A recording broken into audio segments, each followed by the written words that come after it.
Thank you so much. Thank you so much, Harry. I wasn't 19. I wasn't 20.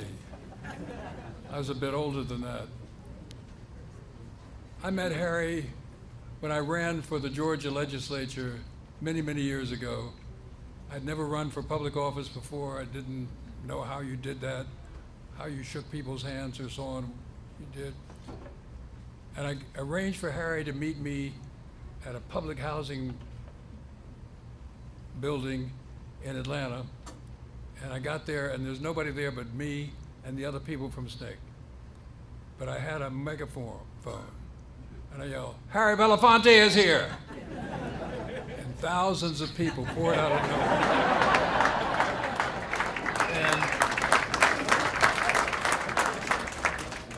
And I won that election.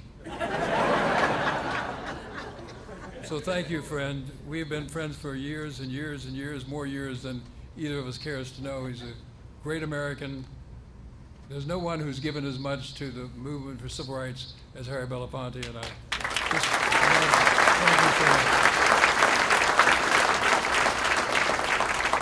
much. It's a great honor for me to have been asked to speak here today.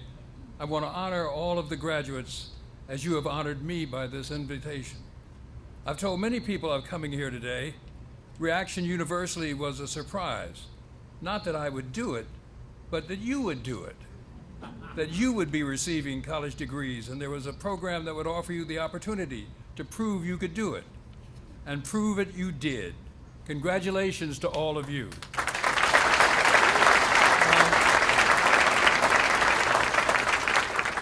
When I got the invitation to come here, I wondered why I had been chosen.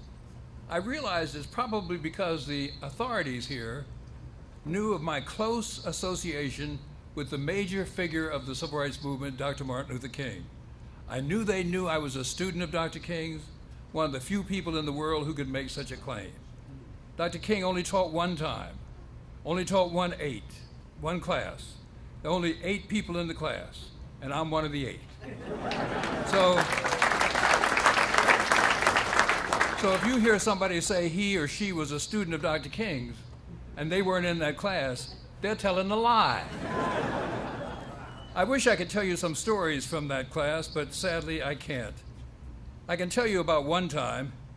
He and I were walking through the beautiful, beautiful Morehouse College campus, and I turned to him and I said, "Doc," his friends called him Doc.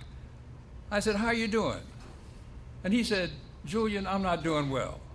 He said, "Unemployment is high, discrimination is everywhere, trouble seems to be growing." "Don't say that," I said. He said, "I feel awful. I feel just terrible." I said, "Don't say that. Turn that around. Try, I have a dream." And well, you know,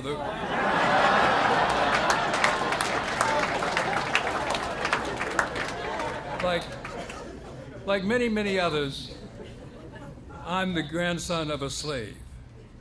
My grandfather was born in Kentucky in 1863, and because of this, freedom didn't come for him until the 13th Amendment was ratified in 1863. He and his mother were property, like a horse or a chair. As a young girl, she had been given away as a wedding present to a new bride. And when that bride became pregnant, her husband, that's my great-grandmother's master and owner, exercised his right to take his wife's slave as his mistress. That union produced 2 children, one of them my grandfather.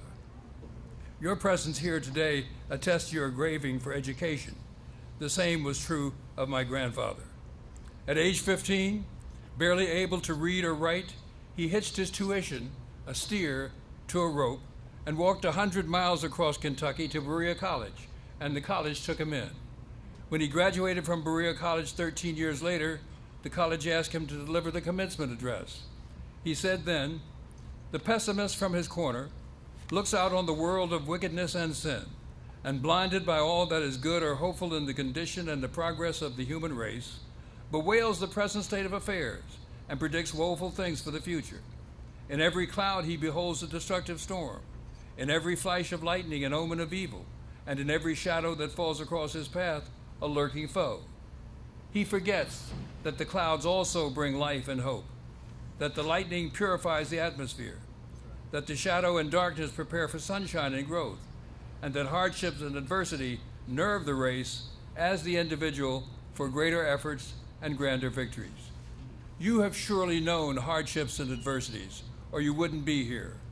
But today your great efforts have earned you a great victory, the receipt of a college degree. You have needed role models along the way. Now you're going to be role models for others.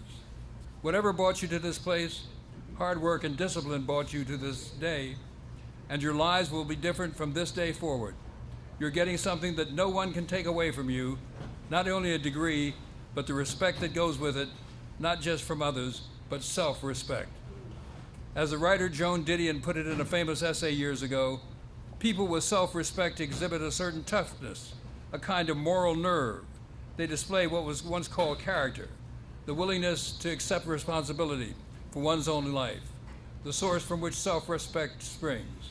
Toughness, moral nerve, character, these are also the traits exhibited by those who brought democracy from America's darkest corners 5 decades ago.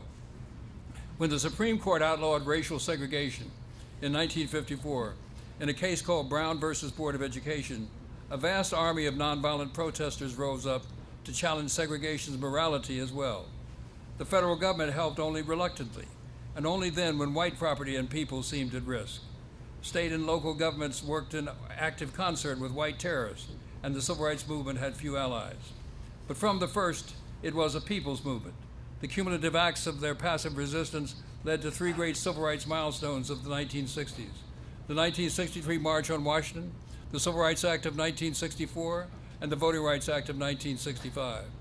As we celebrate these milestones, we celebrate the ordinary women and men who made the movement mighty. We celebrate Robert and Jeannie Gratz. On the Sunday after Rosa Parks' arrest, Martin Luther King Jr. called for the congregation and others to join in the planned one-day bus boycott.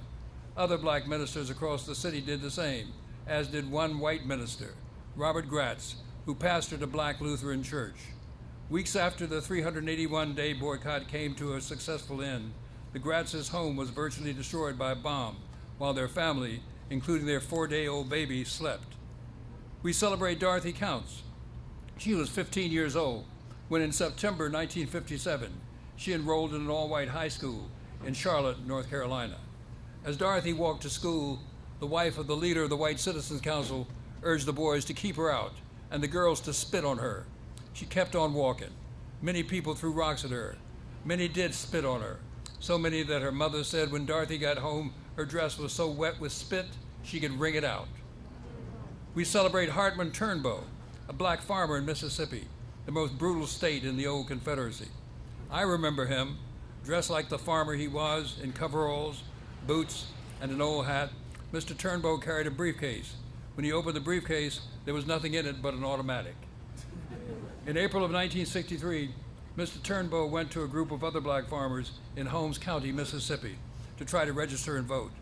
When the sheriff asked who'll be the first, no one moved. Then Mr. Turnbow said, "Me, Hartman Turnbow.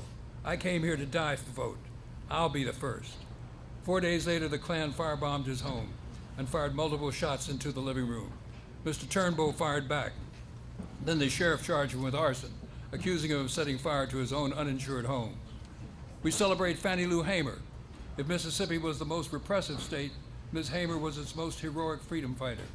When the movement came to her town of Ruleville in 1962, she was 44 years old and a timekeeper on a plantation. She joined eagerly. She gave us a wonderful slogan when she said, "I'm sick and tired of being sick and tired."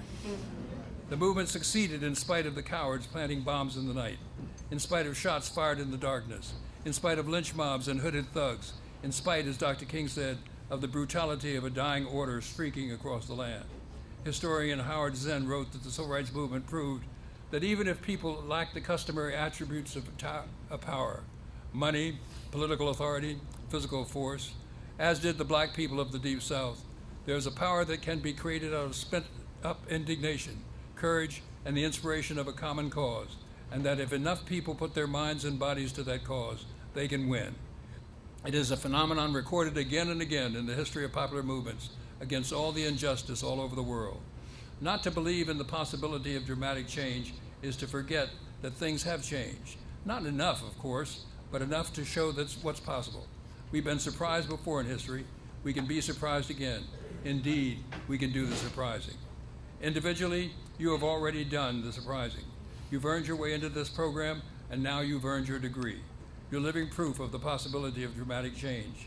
Now it falls to you to turn your privilege into power, individually and collectively, inside and outside these walls. I recently came across an article about a book club in the District of Columbia jail. It's called Free Minds, and some of the members still meet together after they're released. One of them wrote this poem. He wrote, "No more heart-aching sins from the dark place within. Thinking of back then, it's too complicated to comprehend. I'm awestruck from this view. It's like I'm seeing too. My mind is displaying a brighter hue. It feels good to be brand new. You too are brand new. I know you'll make the best of this opportunity, and I wish you the best going forward." Congratulations to you all.